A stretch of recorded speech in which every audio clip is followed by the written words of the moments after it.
mas já está disponível, os encontros estão disponíveis para vocês já terem acesso aos nossos encontros síncronos, as gravações, né? Tem o primeiro encontro e do segundo encontro está dividido em dois momentos, que teve algum momento que houve uma interrupção, né? Eu não me recordo por que motivo foi, mas nós tivemos, foi uma queda da internet, não me lembro bem, mas nós tivemos uma interrupção, né? Estamos no nosso terceiro encontro e vamos falar hoje sobre conflitos socioambientais, né? E eu tenho muitas informações para vocês porque eu estive na última semana no Paraná, no terceiro simpósio sobre justiça socioambiental, e realmente, gente, é uma área extremamente interessante para se trabalhar hoje. Eu diria a vocês que, do ponto de vista da administração pública, é uma das áreas de mais futuro, né?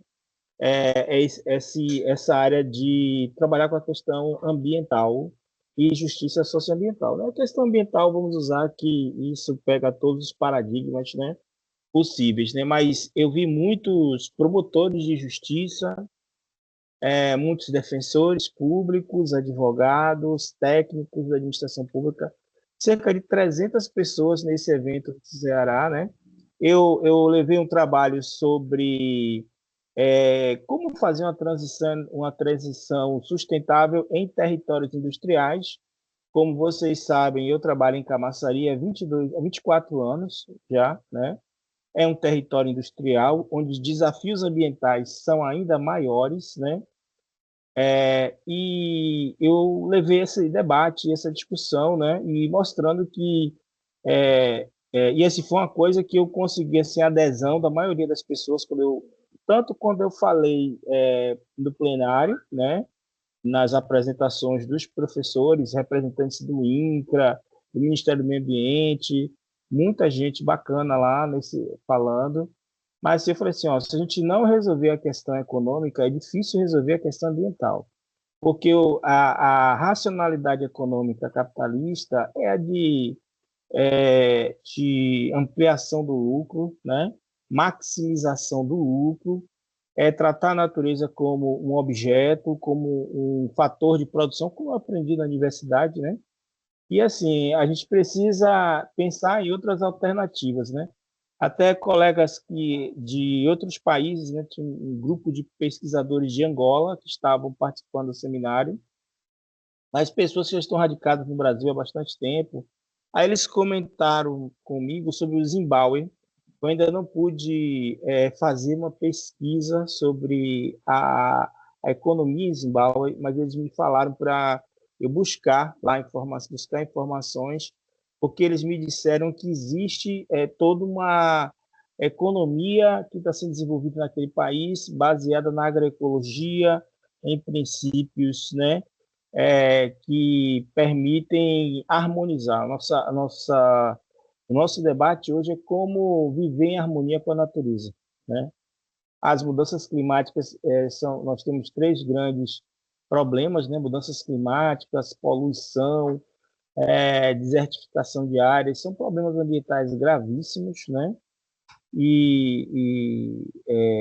A gente precisa tratar esses problemas sob pena de ser difícil ficar todo mundo aí. Hoje a disputa é muito grande, as disputas internacionais em torno de recursos, né? Principalmente a questão da transição energética está muito, muito na ordem do dia, né? E não é fácil trabalhar nessa área ambiental, né? Isso foi um consenso das pessoas que estavam lá falando sobre isso. Mas eu acho, assim, como oportunidade de trabalho, né? Vendo os colegas apresentando os trabalhos, então eu até vou colocar um pouco disso na aula de hoje para falar para vocês sobre isso. Mas eu queria compartilhar com vocês uma boa notícia para a universidade, para o nosso grupo, né? Tá aqui, eu recebi essa semana, saiu essa portaria do governo do estado da Bahia, né? No dia 29 de maio, o governo do estado da Bahia criou o Comitê Gestor Estadual. Estão vendo aí a portaria? Só para confirmar. Sim, É, professor. Obrigado pelo retorno. É porque às vezes eu posso compartilhar aqui, estou achando que está compartilhando com vocês e não está, né? Então, assim, essa portaria que institui o Comitê Gestor Estadual para Inovação Agropecuária, né? Porque também a Secretaria de Agricultura, Pecuária, Irrigação, Pesca e Aquicultura do Estado da Bahia, mas é um projeto nacional, né? Então, esses comitês estão sendo criados em todo o Brasil. É um comitê que vai gerir inovação no campo, né? E tem representantes de várias instituições, né? É grande, bastante grande. Eu estou aqui, né, como suplente. Isso não é por acaso, né? Eu suplente não, como eu sou titular, né? E a professora Denise está como suplente aqui, né? Ela sempre me substitui nos impedimentos. E essa indicação da universidade não é por acaso. Eu tenho trabalhado na construção desse comitê desde 2024. Eu falo com o pessoal que assim, as coisas não acontecem por acaso, não, elas são um fruto. Eu fui procurado inicialmente pelo trabalho que a gente já realiza, né? E eles proporam que o nosso grupo representasse pela relação com o debate sobre inovação social, sobretudo, né? Eles estavam querendo compensar, né? Não ter só o pessoal lá da parte de inovação empresarial, e nós entramos como um grupo de inovação social, né? Aí também cabe à reitora da universidade fazer as indicações, né? E a professora Adriana achou por bem, né? Dentro da discricionariedade que cabe nesse ato, designar o nosso grupo. Então, é nosso centro de pesquisa que vai estar lá sendo representado. Nossa ideia é gerar oportunidades a partir daí, né? Claro que a gente tem todo o interesse, enquanto universidade, nós temos que aportar conhecimento, aportar conteúdo, né? Promover debates, né? Levar as melhores técnicas, as melhores práticas, esse é o papel da universidade, mas também a gente pensa em usar esse espaço público. Vamos fazer uma experiência aí de 2 anos, né? Que é o mandato, inicialmente, para propor algumas mudanças, né? Gerar mudanças, né? Então, eu queria compartilhar com vocês isso, mostrando que eu sou um administrador público, né? Vocês me veem aqui como professor, dentro das atividades que eu realizo, né? Eu sou administrador público desde que me formei, tive uma pequena passagem no setor privado, não foi muito tempo, né? Trabalhei alguns anos na iniciativa privada, mas desde 1992 que eu atuo nesse campo público, né? E sempre buscando espaços de trabalho, alternativas. Todas as pessoas que estão ali designadas, elas são pessoas que vão fazer. Eu não tenho, por exemplo, nenhuma redução de carga horária por conta disso, né? Mas é um trabalho que eu acho importante, né? E até porque a gente foi buscado pelos atores. Eu tenho proposto algumas questões em relação a realmente a gente fazer alguma coisa no campo da inovação, né? Que há muito debate que fica fora desse debate e não há como resolver o problema ambiental sem discutir transferência de bota isso na cabeça. Com a tecnologia que o Brasil tem hoje, não dá conta dos problemas ambientais que nós temos, né? Então, a gente precisa de transferência de tecnologia e a gente vai precisar de inovação para poder avançar nesse campo ambiental. E eu vejo o Brasil com muita possibilidade, né, disso. Por quê? O governo brasileiro dá sinais importantes de interesse em relações internacionais. Eu acabei de fazer o projeto para o edital PEP Mujica, que é um edital que propõe parcerias com a América Latina. Então, apresentamos pelo Centro de Pesquisa um projeto, né? A gente concorreu como centro emergente, a gente concorreu a um valor de até R$ 600.000, né? Nosso projeto está na ordem dos R$ 300.000. Com a possibilidade de bolsas, eu acho que a gente pode, uma vez aprovando esse projeto, gerar muitos mestrados, doutorados e estudos e trabalho de conclusão de curso, né? A partir dele, fizemos parcerias com universidades da Bolívia, universidades da Colômbia, é, Universidade de Portugal também entrou, não era necessário, mas entrou também. Então, estamos na expectativa aí da aprovação, não, porque são muitas instituições que concorrem, mas é um edital que traz o ideal de Pepe Mujica, né, que ele fala da importância do diálogo público, da priorização boa noite, da prioridade para os vulneráveis, né? Então, assim, o ideal de Pepe Mujica estava muito presente. E a gente quer falar sobre direitos da natureza, quer promover um debate sobre filosofia regenerativa, sobre ciência biomimética, né? Então, a gente tem avançado nesse campo, né?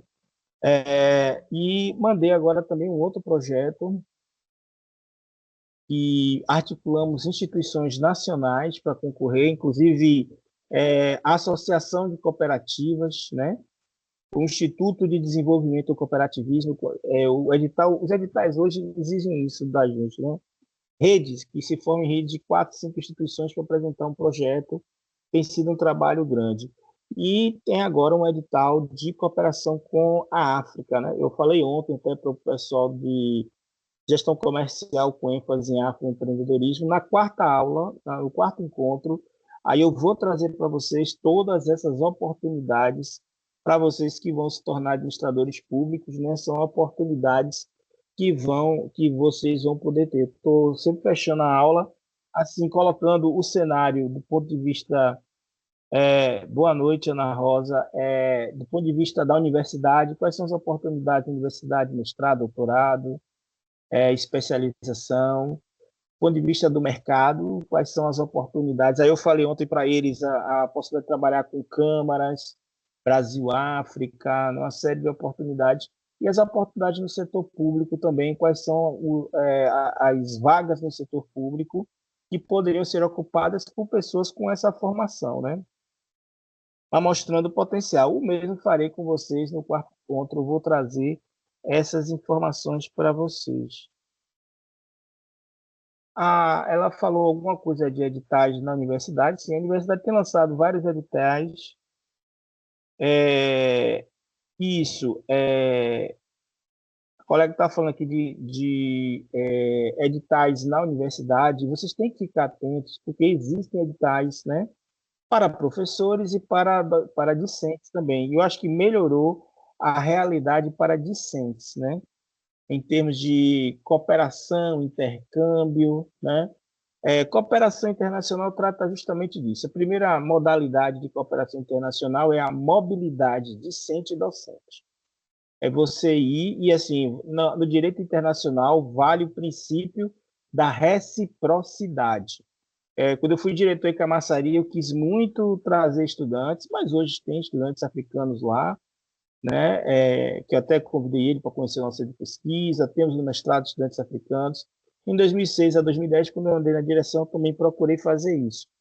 Mas é o princípio da reciprocidade. Então, assim, se a gente aprova um projeto, facilita muito a ida de vocês para essas universidades. Conhecer, por exemplo, a Universidade Nacional de Educação no Equador, uma universidade que tem 10 anos, então é uma universidade muito nova, muito tecnológica, vale a pena conhecer, ou conhecer a Universidade Andina do Equador, que já é uma universidade mais tradicional, mas tem um programa forte de intercâmbio, né, com estudantes brasileiros, né? Para a África também, para aqueles que querem ir até a África, existem oportunidades. Aí, assim, por exemplo, quando eu fiz no último curso, o de análise e desenvolvimento de sistemas, eu participei, apesar da pandemia, porque eu fiz de 2021 a 2022, eu participei de todas as oportunidades que a universidade me ofereceu.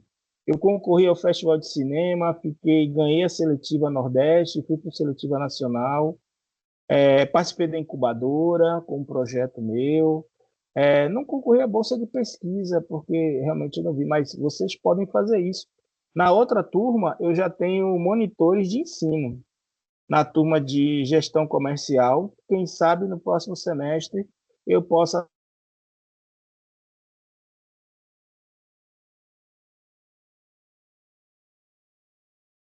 inclusive, Professor travou. minha internet aqui. Deixa eu fazer uma mudança aqui.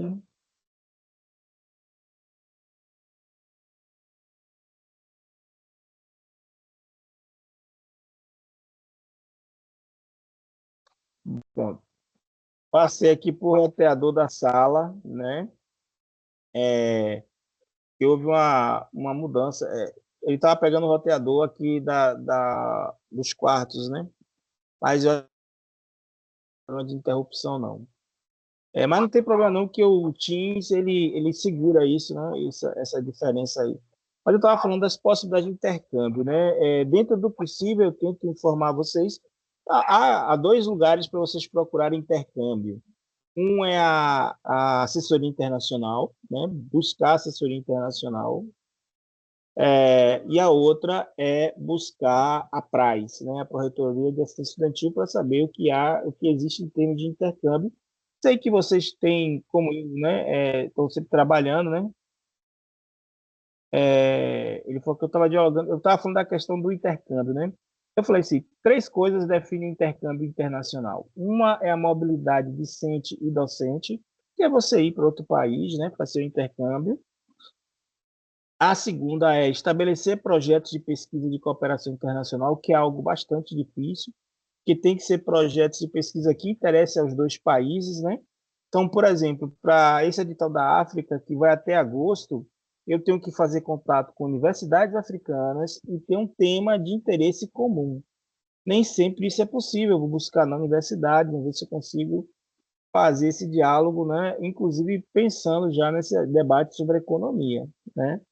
Economia, direito, eu sei que existem alguns institutos de direito que são comuns, né?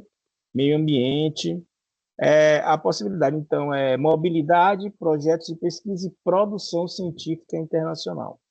Essas três coisas são as mais importantes. Desenvolvem tecnologia também, mas aí já é para uma área mais tecnológica, né? Na área de administração pública, pode existir trocas em termos de rotinas de trabalho, modelos de gestão, né? Isso é possível também, porque o Brasil tem modelos de gestão muito avançados e há interesse de alguns países em conhecer os modelos do Brasil, né? Então, isso é possível vocês. Eu me lembro que eu participei de um encontro internacional no Peru, né? E nós cheguei a ser recebido, eu e a professora Denise, pelo presidente do Peru. Na época tinha muita gente pesquisando sobre engenharia, energia atômica e outros temas, medicina, e nós levamos um debate sobre o modelo de gestão democrática no Brasil.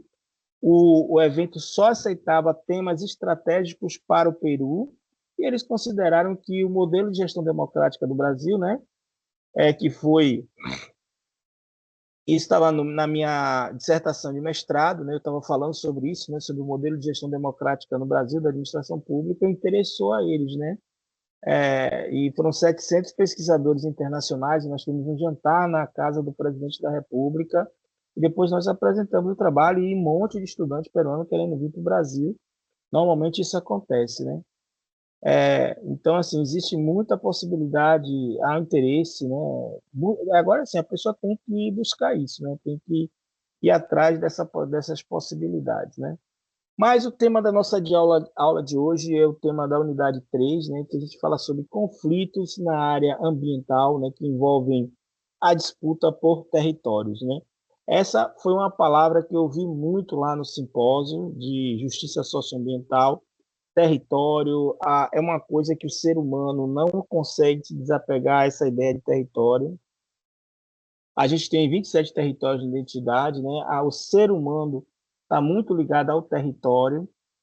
Muito se falou no corpo humano como território também, né? A mente como território. Então, a palavra território estava muito forte, né? É uma área, um campo para ser estudado. Eu tenho ido menos a eventos, né? Por conta das atividades de trabalho, né? Eu procuro ir um evento do primeiro semestre e um evento do segundo semestre, normalmente eu escolho. Até um evento que eu costumo ir em Brasília, eu vou tentar participar online, porque eu realmente participei desse evento agora no Paraná, não queria viajar novamente. Mas, assim, são os espaços onde a gente vê novas tendências, muitas ideias, né? Então, para vocês, é muito importante participar de eventos na área da administração pública, pesquisar eventos, né? E escolher eventos para participar, para poder ver quais são as melhores, quais são as tendências, né? Então, vamos à nossa apresentação. Boa noite. vamos à nossa apresentação falar sobre essa questão de conflitos, né? Eu já participei de demandas nessa área. Abrir minha apresentação aqui para vocês. Conseguem ver minha apresentação?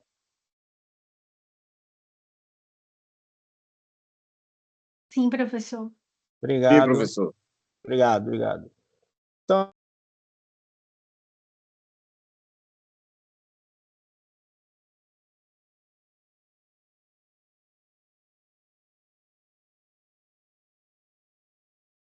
muitas riquezas, né, ainda no nosso território brasileiro.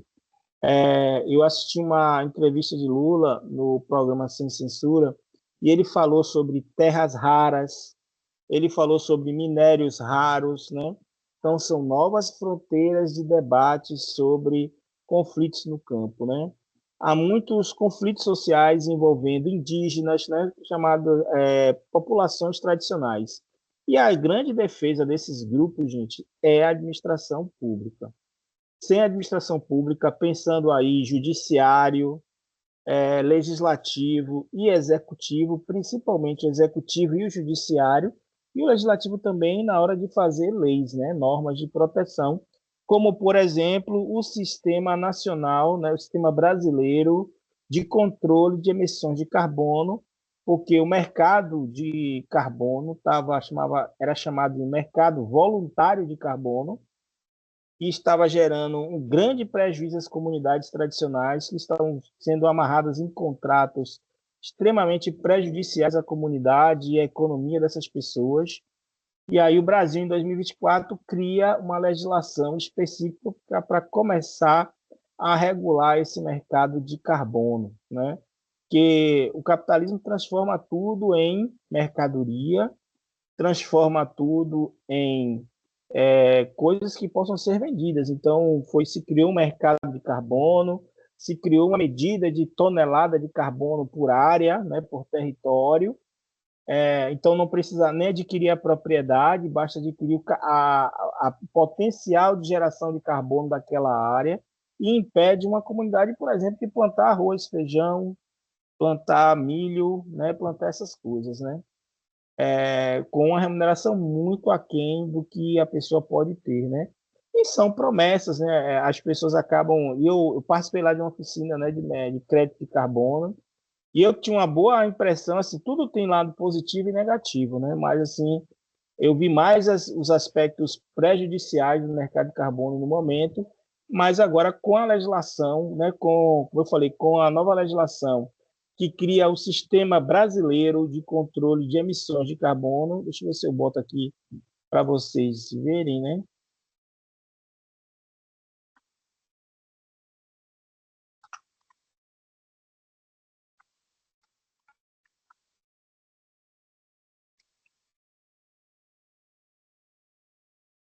Aqui a lei, né? A lei é essa aqui, né?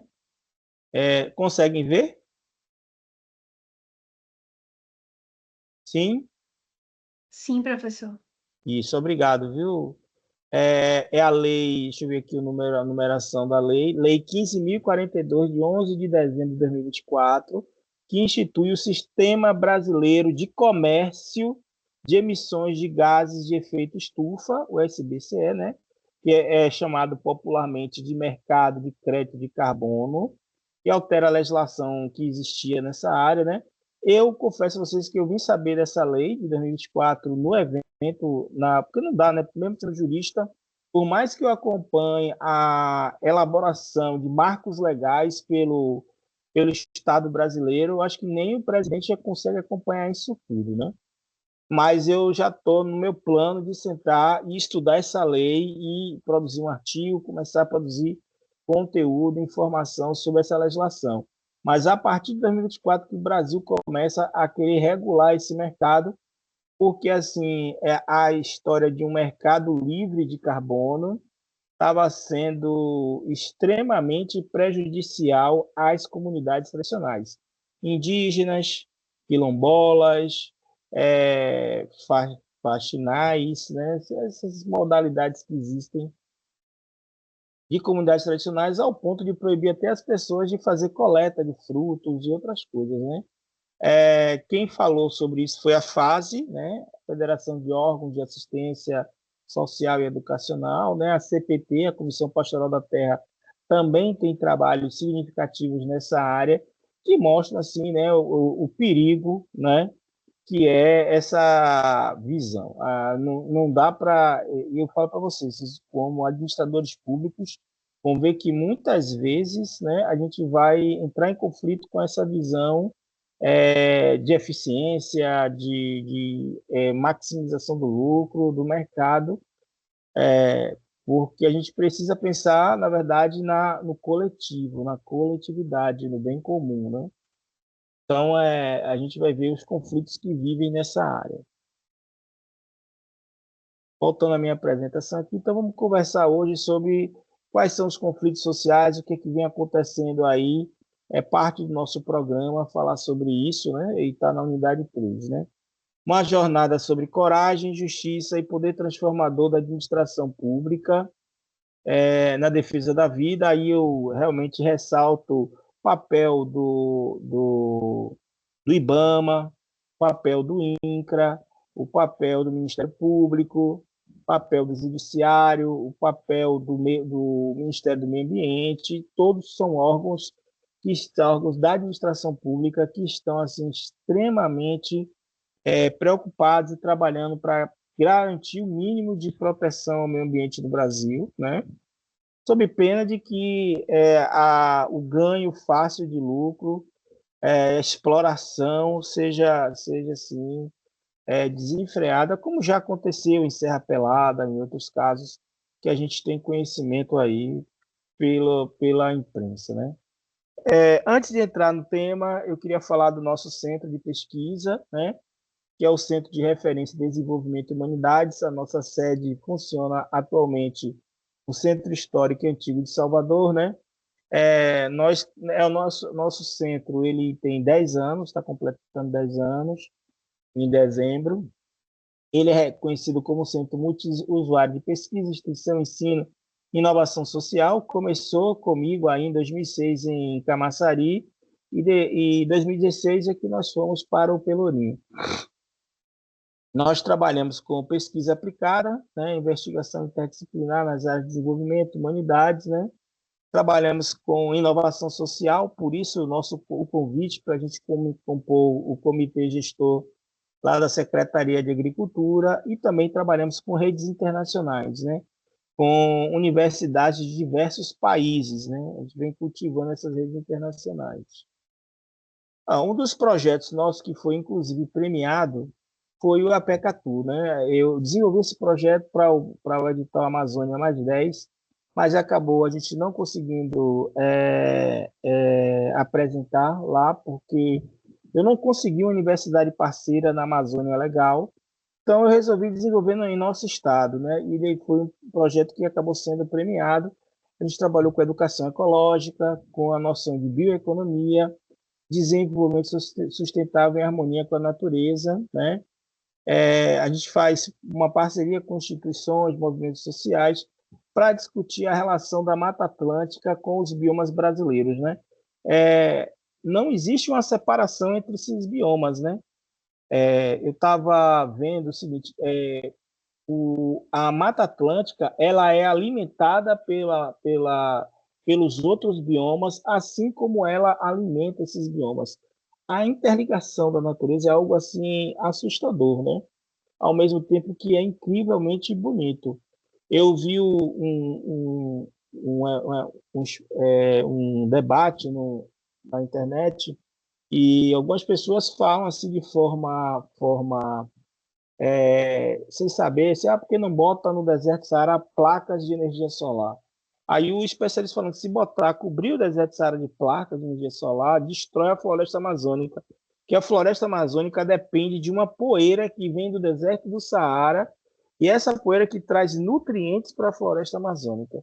Então imagine, aí eu me lembrei da música de Caetano, né, da poeira.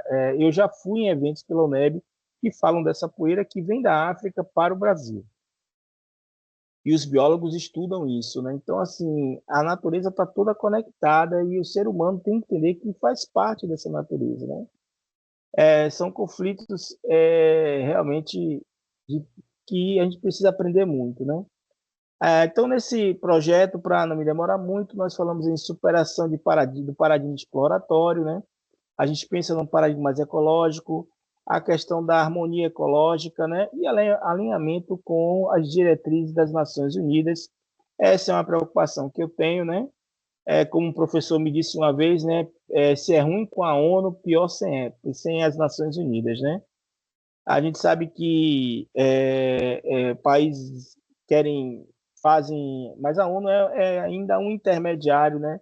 É um interlocutor que consegue desenvolver algumas ações. E eu participo de um programa nas Nações Unidas chamado Harmonia com a Natureza, que qualquer um de vocês, qualquer pessoa, não há nenhuma assim, na verdade, saber a mais que eu tenha que me faz isso não. O que faz a gente participar desses programas são programas voluntários. É você realmente estar interessado em produzir conhecimento nessa área, né? Eu trouxe também um outro projeto chamado Projeto Panacum. Eu me inspirei lá no Panacum, aquela sexta, né, que foi uma mostra científica e feira transterritorial da Bahia. A gente conseguiu reunir 128 pessoas para falar sobre problemas, né, sobre tecnologias sociais e ambientais que foram desenvolvidas no estado da Bahia, né? Nós conseguimos foi um projeto com apoio do CNPq, a gente captou R$ 98.000, né? E conseguimos desenvolver esse projeto com atividades presenciais e atividades online, né? Então, teve mapeamento, registro, produção de anais. Esse aqui é um projeto novo, gente, que eu estou propondo lá no Centro de Pesquisa. Talvez alguns de vocês possam se interessar em participar, né?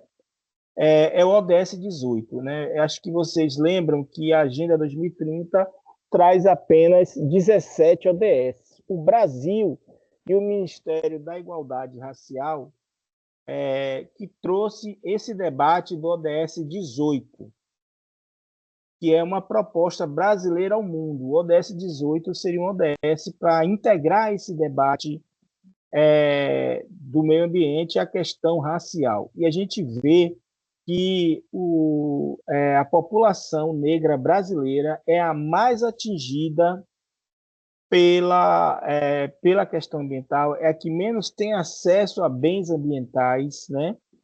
E, e, e se justifica um debate também pela questão de raça, de etnia, né?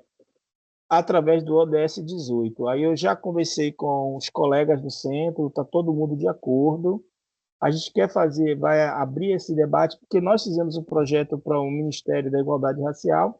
O projeto foi avaliado com nota 10, mas a gente acabou não fechando, não tendo recurso. Nosso projeto foi aprovado, mas eles preferiram, que o recurso era para apenas um projeto, eles preferiram apoiar um projeto que era um projeto de um hospital, acho que em São Paulo.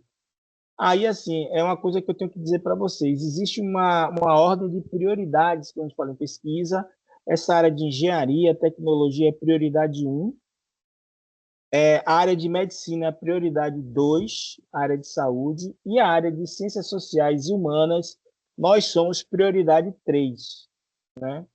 Então, estamos ali trabalhar com administração pública, direito, nós somos prioridade 3. Então, assim, quando você tem ali um empate técnico entre projetos, o projeto da área da saúde leva os recursos, né? Porque é uma prioridade para o país, assim, não dá para competir com um hospital que vai lidar com o tratamento de saúde, né, relacionado ao ODS 18, quanto nossa proposta era mais no campo social, mais no campo das tecnologias, do afroempreendedorismo. Foi bem avaliada, foi um projeto com nota 10, como eu falei, mas aí foram muitos projetos bem avaliados, né? Eu acho que eles até quiseram assim não escalar, né? Eles valorizaram nossos projetos, mas aí no mérito, no propósito, eles acabaram levando os recursos, né? Mas eu acho que está bem empregado, né? Aí o que foi que eu falei? Vamos a fazer o projeto em nosso estado. Muitas vezes A gente faz um projeto, não consegue captar o recurso, mas também não perde a ideia, né? Porque são projetos que estão prontos e aptos a serem aplicados. Então, a gente vai estar aplicando no nossa pesquisa e desenvolver com os recursos que nós temos na universidade. Então, o ODS 18, ele reconhece os direitos da natureza, né? Aí tem toda uma relação. O ODS 18 traria o reconhecimento dos direitos da natureza, a cultura de direitos, a valorização dos saberes tradicionais quilombolas indígenas como conhecimento científico legítimo, a proteção dos defensores ambientais dos territórios tradicionais, a bioeconomia e biomimética como modelos de desenvolvimento, a educação ecológica como direito fundamental. Então, essa é uma ideia que está em curso, né? A gente está elaborando e eu vou ter que trabalhar mais nela para encaminhar como proposta do nosso centro de pesquisa. E fica aí aberta a proposta a quem se interessar em pesquisar nessa área, trabalhar nessa área. Aí eu repito, né, que o Ministério, essa é uma proposta do Ministério da Igualdade Racial do Brasil, né, que nós nos unimos a ela. Aí eu quero trazer para vocês também aqui algumas referências importantes nesse debate no Brasil, né? E o Nego Bispo, ele foi muito citado lá no evento, eu já conhecia do Instagram, do YouTube, vejo sempre ele falando, mas não tinha ainda notado a importância. Ele foi muito citado, é também um autor um pensador que eu vou pesquisar mais sobre seu conhecimento, né? E ele fala muito a partir do conhecimento popular. Ele não tem mestrado, doutorado, essas coisas, né? Antônio Bispo dos Santos, né? Nascido no quilombo Saco Curtume, no Piauí, Antônio Bispo dos Santos, né? O Nego Bispo foi um dos pensadores mais originais do Brasil contemporâneo. Autodidata, militante quilombola, escritor, desenvolveu o conceito de contracolonialidade, né, para descrever as formas de resistência dos povos tradicionais frente à lógica colonial e capitalista. Ele já é falecido, sua obra mais conhecida, Colonização, Quilombos, Modos e Significações, de 2015, tornou-se referência nos estudos decoloniais. Então, quem quiser fazer pesquisa sobre administração pública, o estudo decolonial é você sair daquela perspectiva de trabalhar só com autores europeus, né? É tentar trabalhar com autores que são mais aqui do sul global, né? Autores brasileiros, né? Que conhecem a nossa realidade, conhecem nosso povo, conhecem nossa história, e menos ficar copiando autores internacionais, né? Eu vi mesmo o caso de um pesquisador internacional que veio ao Brasil. Aí o rapaz perguntou a ele o que ele achava das ideias deles aplicadas ao Brasil. E o autor foi claro, eu falei da Europa, não falei do Brasil, né? Então, os caras falam e a gente vive tentando adaptar conceitos da Europa ao Brasil, né? Eu gosto muito de, na pesquisa, buscar esses autores, né, que têm um pensamento mais desbravador, né? Tem um pensamento mais que a gente chama de emancipatório. A palavra é essa, né? Porque a gente vive preso muitas vezes, né, a esse negócio de mercado de carbono mesmo interessa a quem? Interessa às elites, né? Porque ao povo não está chegando nenhum resultado a partir disso, né? Mas a gente acaba comprando essas ideias e levando adiante, embora eu acho que existem algumas coisas que isso possa ser positivo. Mas o mercado de carbono é desse, eu continuo poluindo e compro o crédito de carbono de quem está ali fazendo a proteção à natureza e que já faz a proteção à natureza, né? É, então, eu sugiro a vocês a leitura do Nego Bispo, né, sobre esses temas aqui.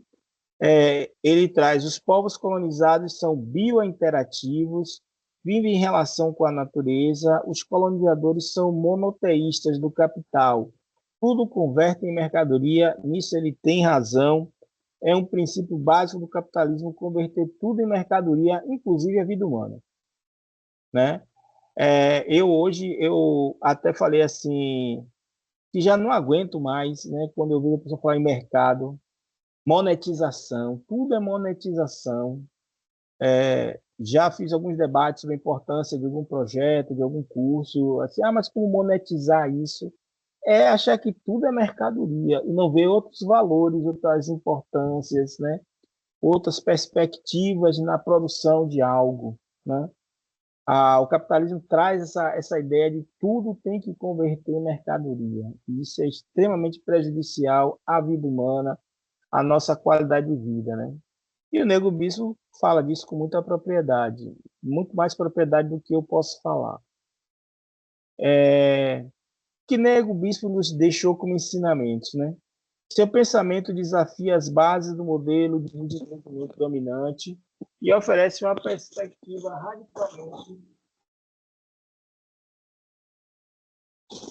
diferente sobre a relação entre humanidade, território e natureza. É essencial para quem quer compreender os conflitos socioambientais no Brasil. Sobre território e vida, a terra não é uma mercadoria. A terra e vida não é mercadoria. Ela é um ser vivo com quem nos relacionamos. Quando a destroem todos nós, né? Ele reconhece a terra como um ser vivo, um ecossistema. Sobre colonialidade e natureza.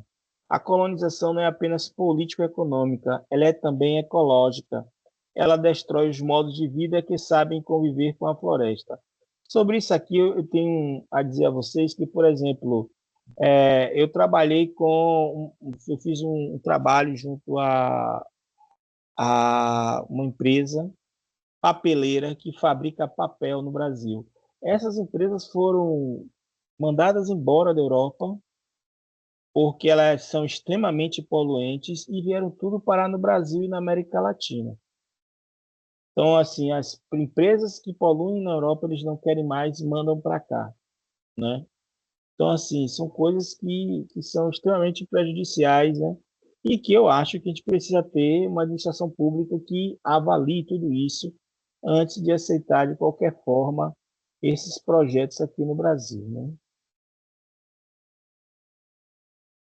Sobre a resistência e conhecimento. Nosso conhecimento não está nos livros, está nas práticas, nos rituais, nas sementes, nos rios. É um saber que resiste porque está vivo. Aí ele falando sobre saber popular, né, em relação com a ciência, sobre o papel do Estado. O Estado que não reconhece os territórios tradicionais é o mesmo que autoriza sua destruição. Omissão também é violência, né? Então, a gente sabe que as políticas públicas acontecem não só pela ação, mas também pela omissão, né? Então, aí ele coloca, né, o perigo da omissão quando em caso assim, de desmatamento, quando há prejuízos ambientais, né? Uma pergunta que vale uma vida. O que você faria se descobrisse que defender a floresta poderia custar a sua vida e ainda assim soubesse que alguém precisa fazê-lo? Essa aula não trata apenas de leis, políticas e processos. Trata de pessoas reais que transformaram a gestão ambiental em um campo de batalha pela dignidade humana. Ao final, você compreenderá por que o administrador público não é um espectador neutro, mas um agente decisivo na defesa do meio ambiente e da justiça social.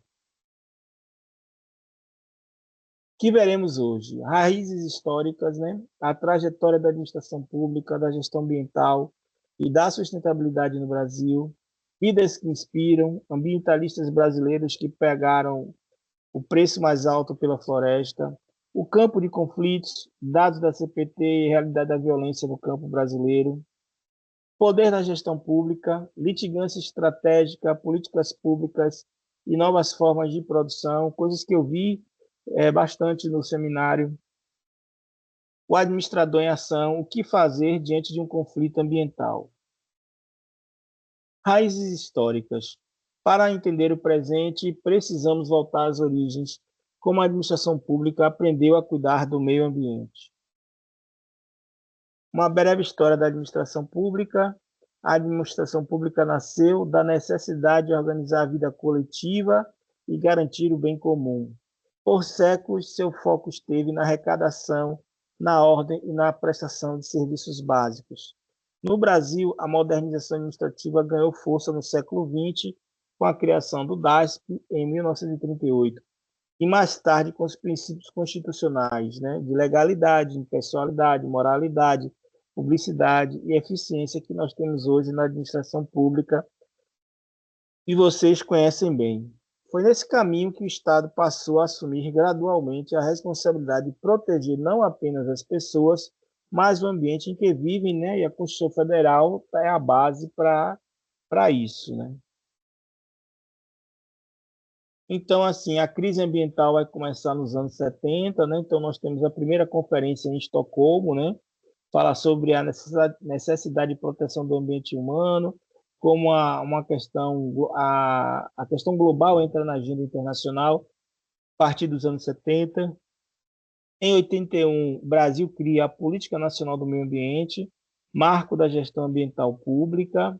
Em 87, o relatório Brundtland, né, surge o conceito de desenvolvimento sustentável, atender o presente sem comprometer o futuro.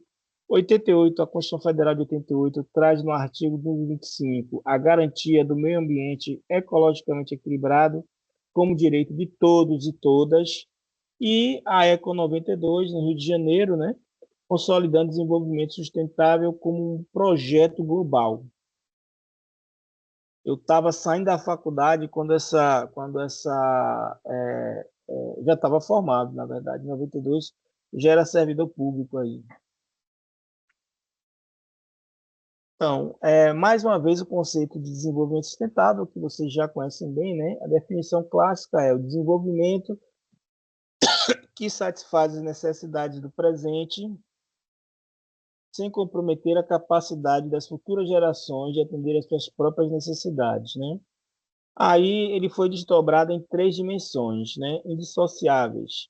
A dimensão ambiental, proteção dos ecossistemas e dos recursos naturais. A dimensão social, justiça, inclusão e dignidade para todos, né? E a dimensão econômica, geração de renda e prosperidade duradoura. A questão é que o conceito de desenvolvimento sustentável não se mostrou até agora suficiente para garantir a preservação do meio ambiente. A gente precisa avançar mais nessa perspectiva para um paradigma mais ecológico, ainda mais ecológico, né? Aqui há uma imagem, né, onde a gente apresenta a integração, né, desse ambiente social e econômico, né? Não há projeto hoje que não se analise essas três dimensões, né? Proteção do ecossistema. Então, por exemplo, citando o Camaçari, o prefeito lá, ele tem que, a cada projeto que chega na cidade, fazer essa avaliação da sustentabilidade do projeto. Não existe mais projeto hoje que não seja sustentável.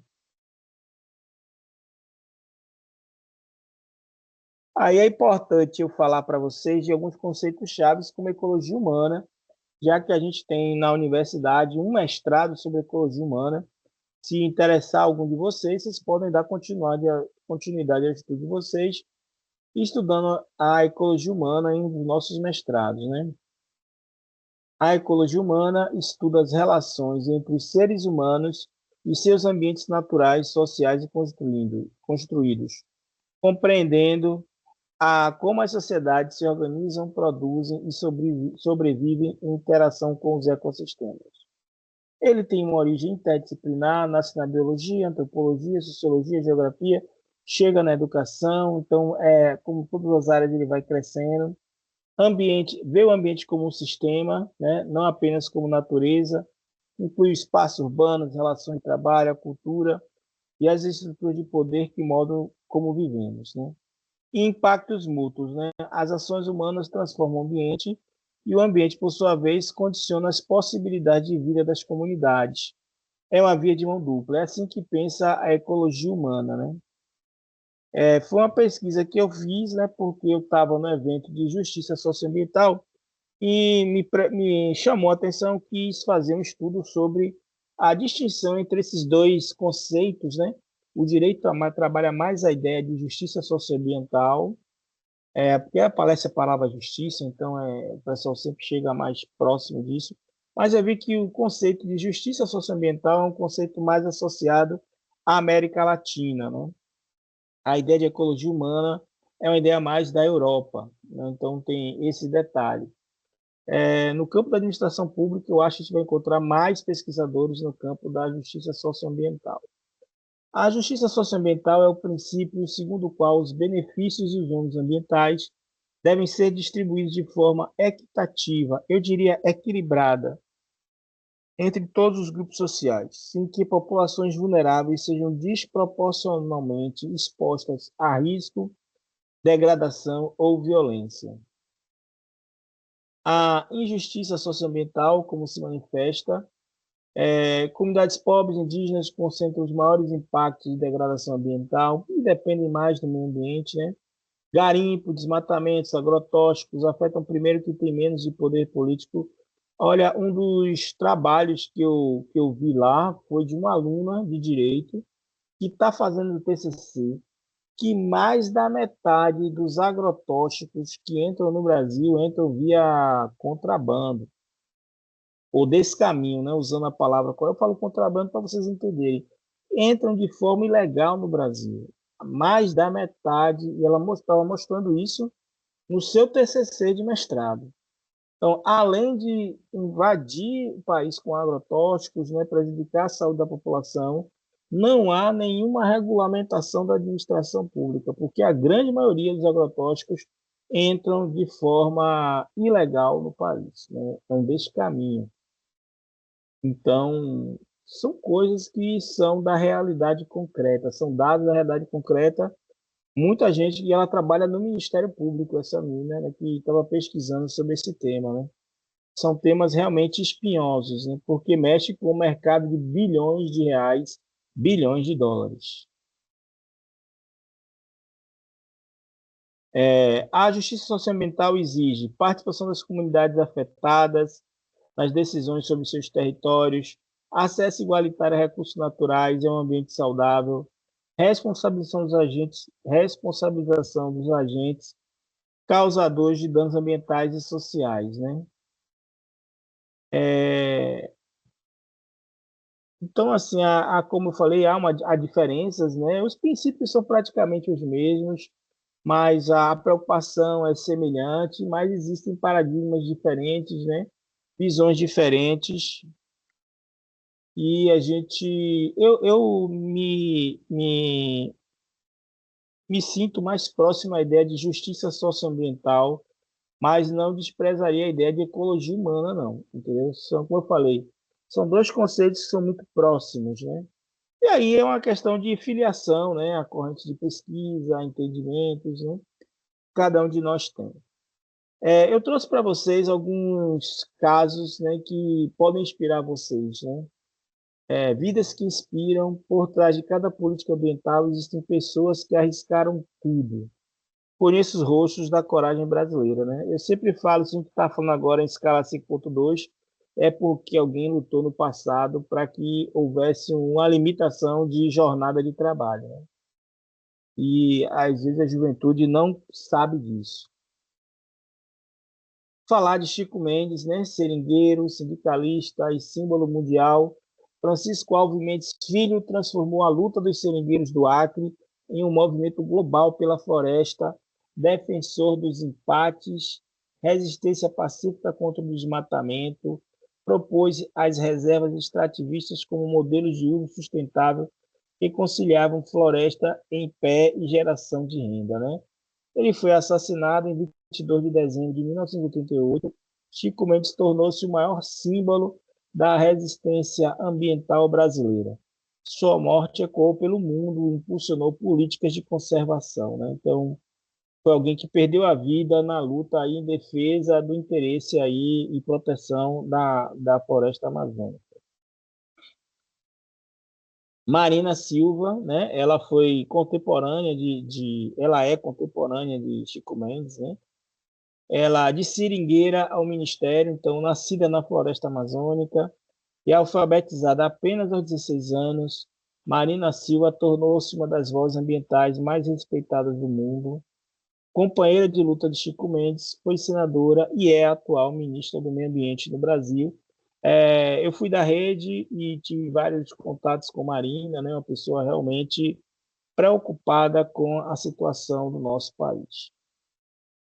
À frente do Ministério, liderou o Plano de Prevenção e Controle do Desmatamento na Amazônia, que reduziu drasticamente o desmatamento, provando que vontade política e ciência podem mudar a realidade. E eu passo para vocês o material de Marina, né, que trata dessa questão do que é sustentabilidade, né, porque ela trabalha outros conceitos, né. Bom, mais recentemente nós tivemos o caso desses dois ambientalistas, né, Bruno Pereira e Dom Phillips. Existe até uma política pública com o nome deles, né? Bruno Pereira foi um indigenista da FUNAI, né? Dedicou a vida à proteção dos povos isolados do Vale do Javari, coordenou ações de combate à pesca ilegal e ao garimpo, defendendo territórios e culturas ameaçadas. Dom Phillips, jornalista britânico que documentava a Amazônia há mais de uma década, buscava contar ao mundo as histórias de quem protege a floresta e de quem a destrói. Ambos foram assassinados em junho de 2022 no Vale do Javari, na Amazônia. Suas mortes expuseram mais uma vez a violência que cerca quem defende a Amazônia e seus povos. Aqui nós temos outros casos, né, de pessoas que tombaram aí na luta em defesa do meio ambiente. Eles não estão sozinhos. A lista de defensores brasileiros é longa e dolorosamente extensa. Cada nome representa uma comunidade, um bioma, uma esperança. Irmã Dorothy Stang, né, missionária assassinada em 2005 no Pará por defender a reforma agrária sustentável. Zé Cláudio e Maria, casal de extrativistas mortos em 2011 por denunciar madeireiros ilegais, povos indígenas e quilombolas, lideranças que diariamente protegem territórios tradicionais sob ameaça, né? Lembrá-los não é apenas um gesto de respeito, é reconhecer que a defesa do meio ambiente no Brasil tem sido um ato de coragem extrema.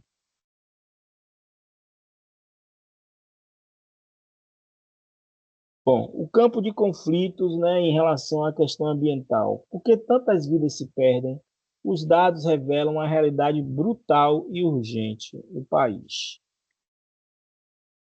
O Brasil entre os países mais perigosos do mundo, né? Segundo dados da Comissão Pastoral da Terra e organizações internacionais, como a Global Witness, o Brasil figura repetidamente entre os países mais letais do planeta para quem defende a terra e o meio ambiente.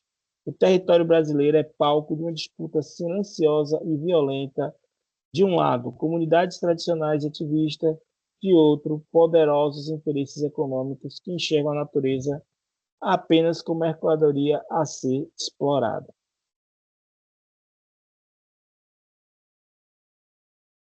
A Amazônia concentra a violência, né?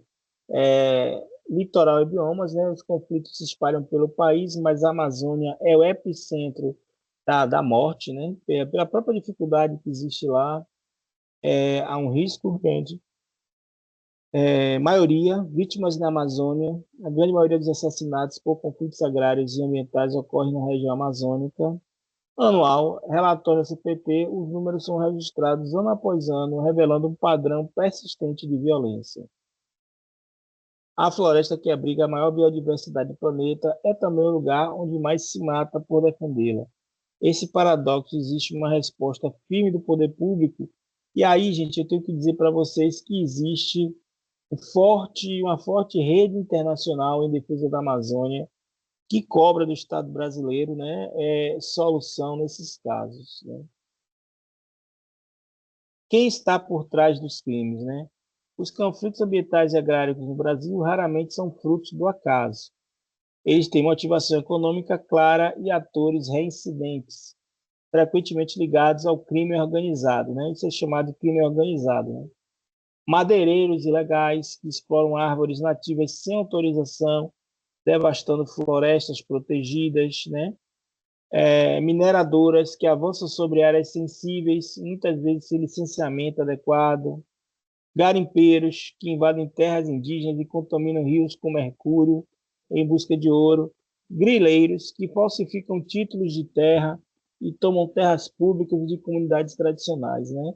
E aí existem muitos outros, né? Muitas formas de crimes que são cometidos na Amazônia, chamada Amazônia Legal.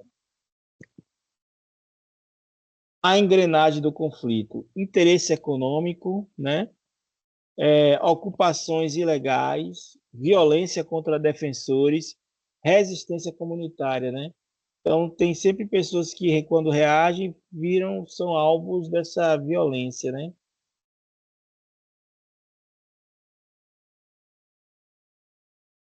A Amazônia não é um problema a ser resolvido, mas um patrimônio a ser defendido. A cada vida ceifada nesse conflito é uma falha coletiva da sociedade e do Estado. A dimensão dos dados não pode nos paralisar, ao contrário, ela deve nos convocar à ação por meio da gestão pública qualificada, né? Então, assim, a Amazônia é um grande bem ambiental que o país tem, que o Brasil tem. Há muitos interesses econômicos na área e é preciso fortalecer a administração pública na região, sob pena de não conseguir proteger esse patrimônio.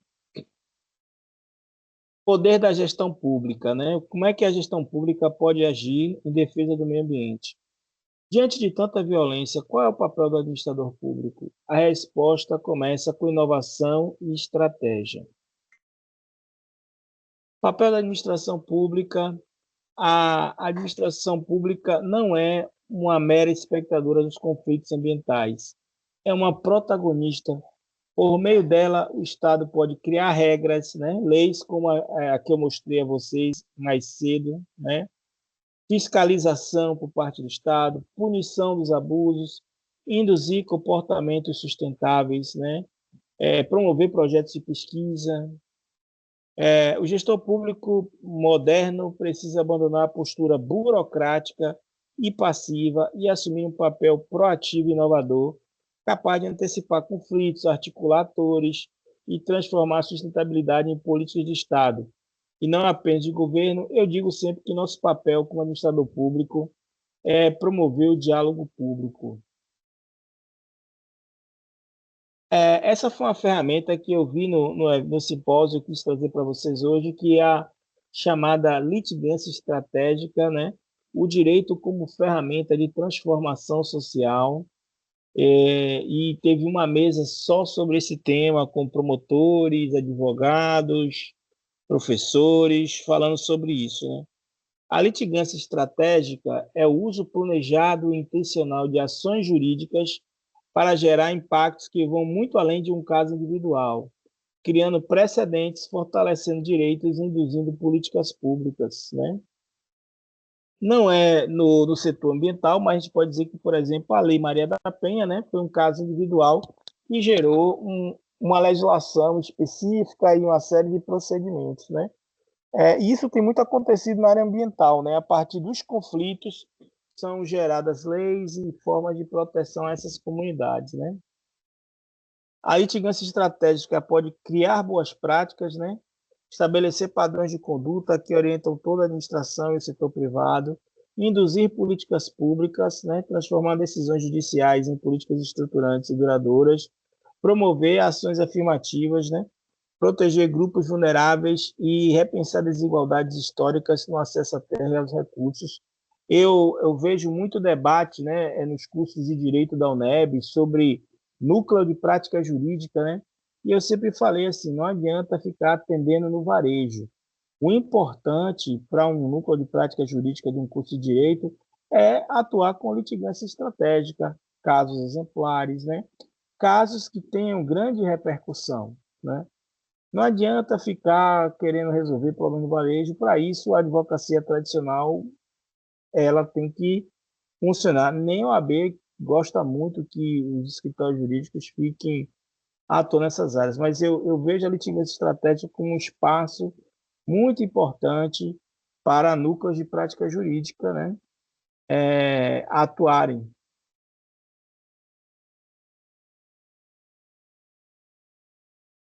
Inovação pública na defesa ambiental, né? Da reação à prevenção, a criação de sistemas de monitoramento por satélite, dados abertos e inteligência territorial permitem agir antes de que o crime aconteça, né? Então, hoje, por exemplo, drones, né, mapeamento por satélite, ciência de dados, está tudo sendo empregado na defesa ambiental, né? Da fragmentação à articulação, integrar órgãos ambientais como o Ministério Público, comunidades, universidades, criar uma rede de proteção mais forte. Da exclusão à participação, ouvir as comunidades tradicionais, os povos tradicionais, incorporar seus saberes, tornar a gestão mais legítima e eficaz. A inovação pública não é apenas tecnologia, é uma nova forma de pensar o Estado, mais aberta, mais colaborativa e comprometida com a vida. Uma das coisas que eu queria fazer era pensar com vocês como nos lugares locais onde vocês trabalham, vocês podem estar pensando em inovações, né? Eu vou citar aqui o exemplo do meu irmão, que é do campo de Alagoinhas, ele criou um jardim dos ODS, está muito bonito lá no campo de Alagoinhas, eles estão fazendo várias melhoras, já colocaram banco para a comunidade, então a gente pode fazer pequenas ações com grandes impactos, né? Ambientais e, sobretudo, ele está trabalhando na questão da educação ambiental. Isso é fundamental.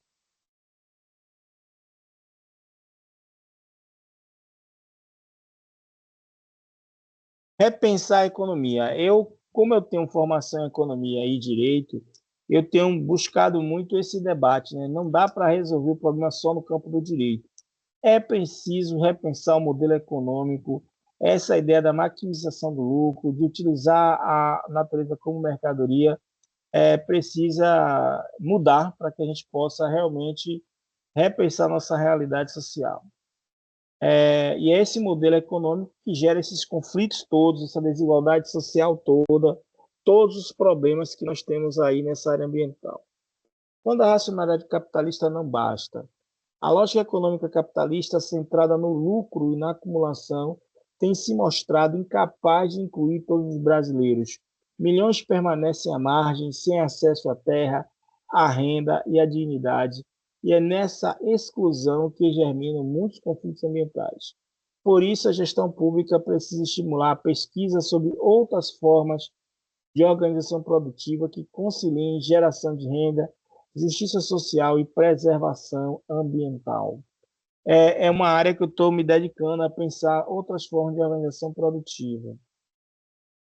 Quais são essas formas de organização da produção que nós temos? Onde é que estão nossas pistas nesse campo? Economia solidária é um caminho. Cooperativas e associações que distribuem renda de forma justa e entre seus membros, né? Extrativismo sustentável, uso da floresta em pé, nas reservas extrativistas idealizadas como queria Chico Mendes. Agroecologia, produção de alimentos em harmonia com os ciclos naturais e a biodiversidade. A bioeconomia também, né, que é um outro campo, a geração de valor a partir da sociobiodiversidade sem destruir os ecossistemas. É uma área de grande interesse aí, né? Então, a gente precisa pesquisar e fomentar esses novos modelos em todo o país. O administrador em ação. Chegou a hora de perguntar, de uma pergunta mais prática. Diante de um conflito ambiental, o que você pode fazer?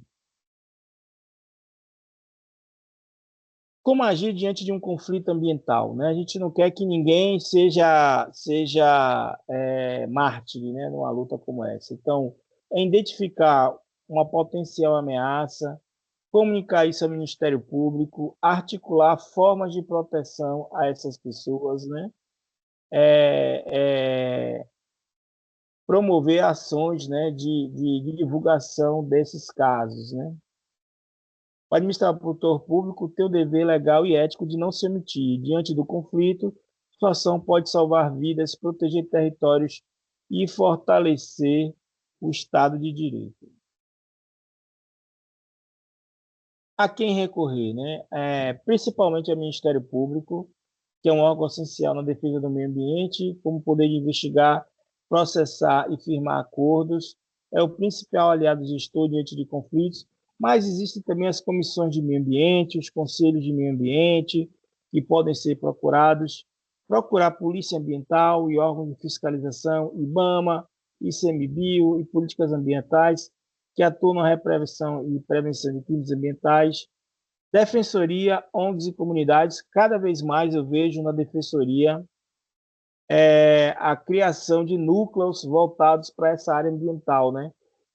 De maneira geral, nos órgãos públicos está se criando setores dedicados a pensar essa questão ambiental, assim como está sendo criado também na área de inovação, como a gente viu lá na Secretaria de Agricultura, né?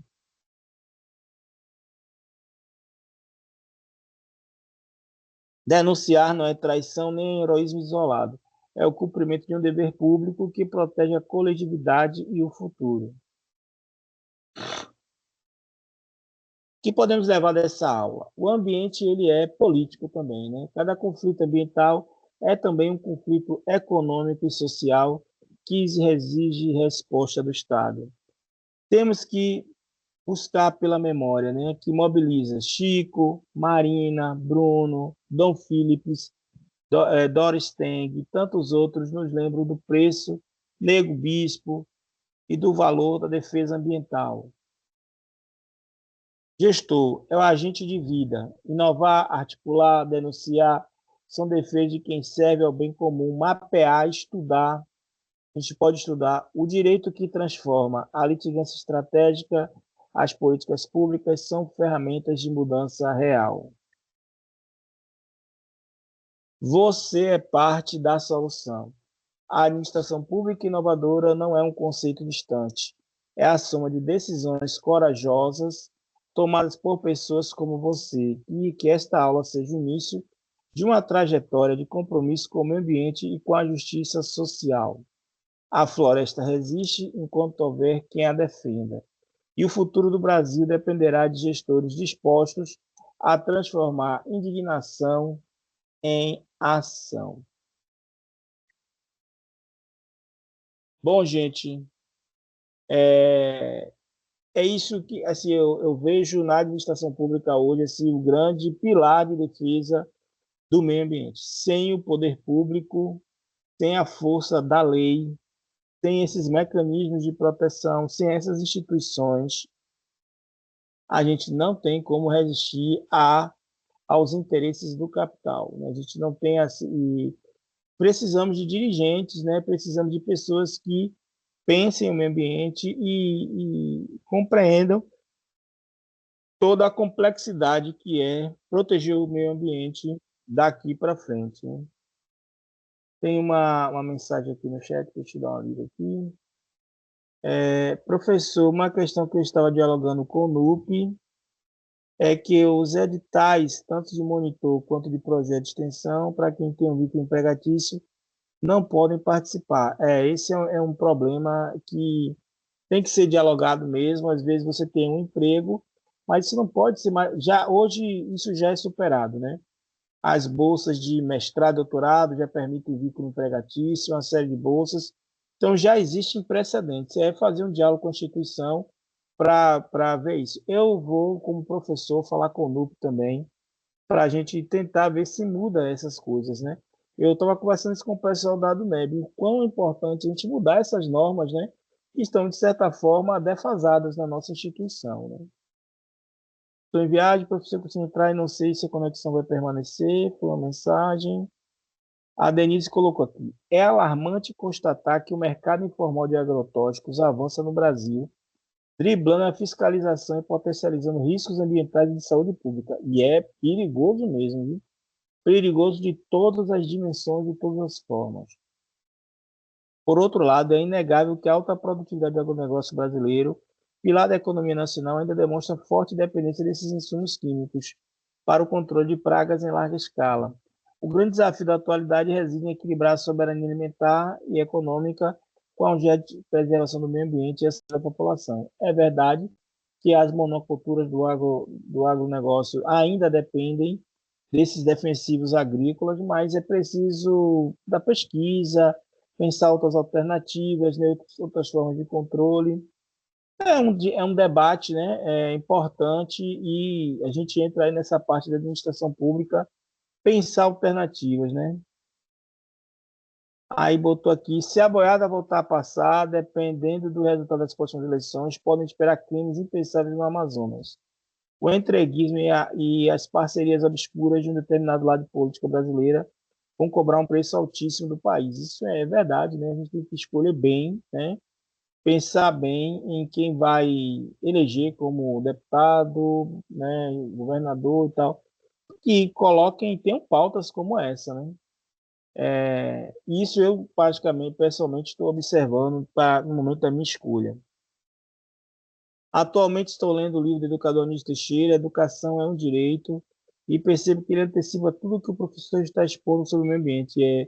Eu ouvi certa vez de um pesquisador que ele falou assim, Anísio Teixeira não foi um pensador menor que Paulo Freire. E eu acho que a gente não dá devida importância a Anísio Teixeira na Bahia, né? Nós devíamos ter, o governo da Bahia deveria forçar muito mais o estudo e a importância de Anísio Teixeira, que era tão bom que há fundados indícios de que a morte dele foi causada, né? Então, assim, eu acho que tem que estudar mais. Parabéns, está lendo Anísio Teixeira, porque ele realmente ele tinha uma visão de futuro grande, né? A diferença é que na visão de Anísio, o ecossistema que precisamos salvar e cultivar é o próprio ser humano. O maior ativo com potencial de transformar o país através do conhecimento. No entanto, a aristocracia brasileira pensa de maneira oposta. Historicamente, ela enxerga a educação não como um direito universal, mas como um privilégio da classe para manter suas estruturas de poder. No meio ambiente acontece a mesma coisa. Eu gosto de citar um economista aqui da Bahia, Hélio Santos, né? Ele está coordenando o Fundo Baobá. Ele fala assim, ele disse, o Brasil é como a seleção brasileira. Tem que ter a diversidade da população para dar certo, né? Ele disse, gente não é problema, gente é solução. E o Brasil tende a achar que as pessoas são um problema, quando as pessoas são a solução. No dia que o Brasil compreender que esses 200 milhões de habitantes são a solução do país, a gente vai construir esse modelo de desenvolvimento que a gente está querendo. Mas, assim, eu fico grato pela participação de vocês, são questões importantíssimas, né, que vocês estão colocando aqui. Acho que a aula cumpriu seu objetivo e provocá-los em relação a essa questão do meio ambiente. Acredito que vocês vão se deparar, aonde estiverem, com essa questão ambiental. Há sempre problemas ambientais a serem tratados, né? E cada um de nós tem que fazer aí um esforço intelectual e pessoal para participar desse debate. Eu hoje invisto na pesquisa sobre o tema, na formação aqui com vocês, né? Gostei muito desse debate sobre litigância estratégica.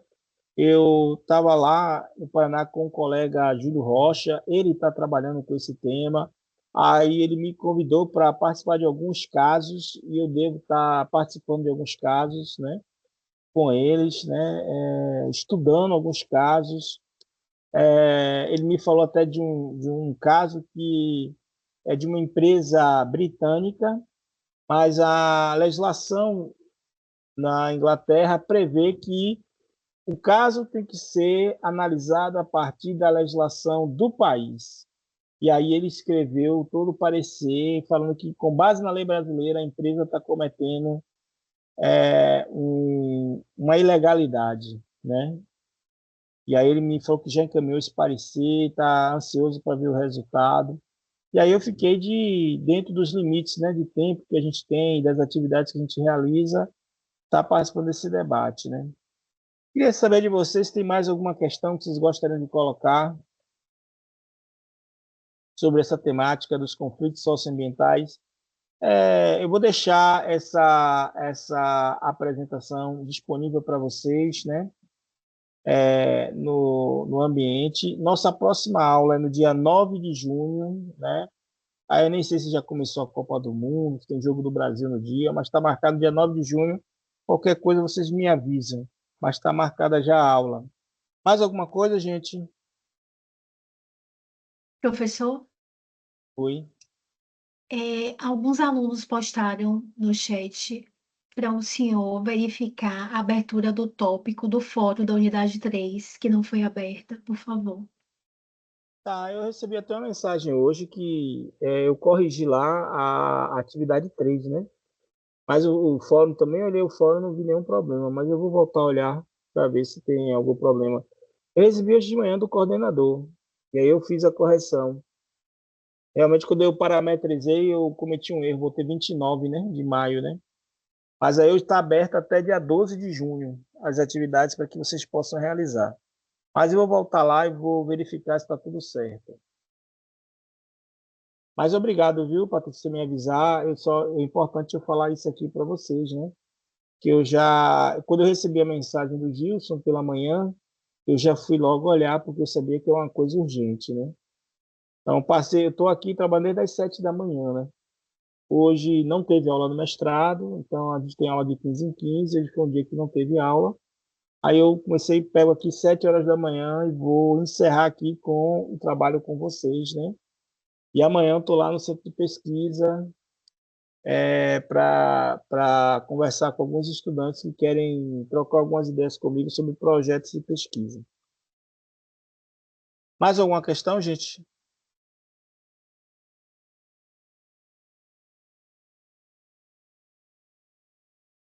Bom, então eu vou interromper a gravação, parar a gravação.